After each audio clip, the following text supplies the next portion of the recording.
you know, like I say, I have a familiarity with Bowen theory, but not everybody listening will have it. And Kathy, you know, you said it so perfectly. I love that picture of the mobile, you know, floating over the baby's head. And when you pull on one elephant, the giraffe goes up. And if you pull on something else, you know, that's the family. And it really is a lot like that. And as individuals in the family, we often react instead of respond. And you talked about the brain. And so, Thomasina, do you mind picking up on that and just talking about the two parts of the brain and how that, you know, how we react, you know, based on, you know, just where we go to, you know where I'm going with this, so I'll just let you take it. Sure. I think what you're referring to is the neuroscience, which tells us that the back of our brain is the area that really developed first. Back in prehistoric days, when the brain's function was our physical safety. Lions, tigers, and bears are afterwards. You instinctively moved for literally your life Right. in the physical sense.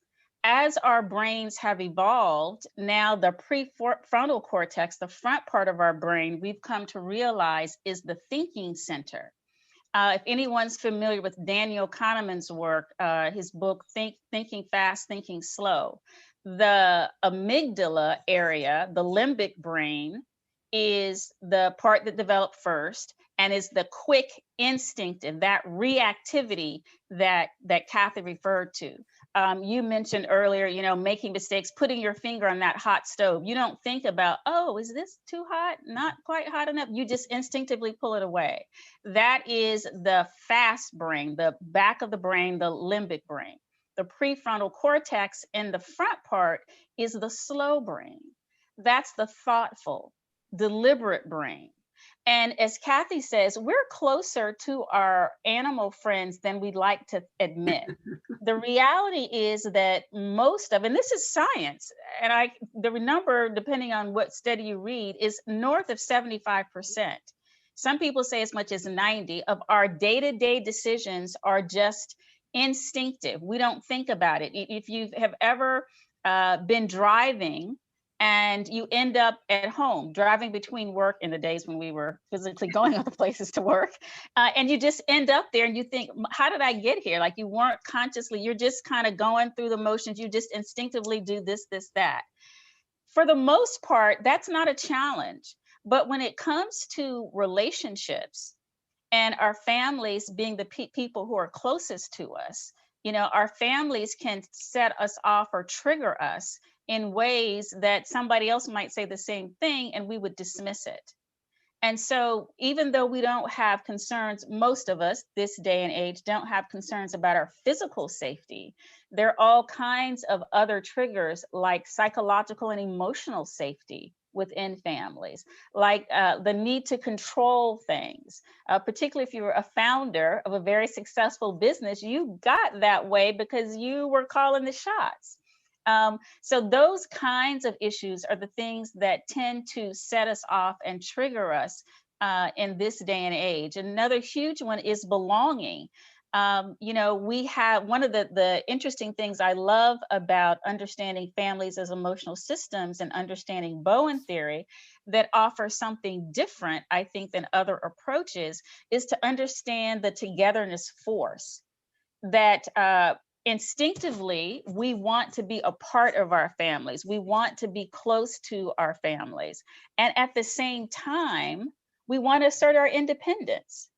And for our very survival, our own functioning in the world, we need to assert our independence. If a mother never puts her baby down and holds that baby till the baby is up in years, the child never learns to walk. So there's this tension between how do I assert my independence, learn about who I am in the world, what I like, don't like, what I will do, won't do, and at the same time am close to my family members, belong to this tribe. And the tension that a lot of families end up trying to negotiate, sometimes not that successfully, is what do you do when what I want for myself, who I want to be in the world is different than the rest of my family? That's a really good point. I have a family that I serve. My father served them before me, and he was with the founding, members of the family business. And there came a point when the daughter said, I need to do my own thing. Mm-hmm. And it was tearing the founder, mom and dad, they founded this business. It was tearing their heart. They're like, you're throwing our heart on the pavement and stomping on it is the way that we feel right now. And they helped her to do it begrudgingly. It took probably a good 10 years. And, before they started to realize, even though you remember that you want to be part of the family, but you need to be separate. So they still were doing things but together, but it was very difficult and trying. And it was really interesting. We did a family meeting 2 years ago, and there was a loan that was given to the daughter to start that business. And, I was just asking mom and dad, what do you think of how she's done? And they just went on and on raving about how proud they were of her for forging her own way and doing what she needed to do. And that they understood today what they didn't understand then, that it wasn't mom and dad, it was her that needed to be different. And I said, have you ever told her that? Nope. Nope. So in the midst of the family meeting with 2 attorneys, 2 accountants, and my team and the whole entire family there, I said, Dad, I think it's time that you share with your daughter what you and I just talked about. He just started bawling and going through and telling her everything. It was just a beautiful moment when it allowed that response to finally happen rather than the reaction that was there 10 years ago, right? And I think that that's a perfect example of how a consultant can be a resource for a family to share such a poignant moment that may not have happened otherwise. Yeah. I think the young lady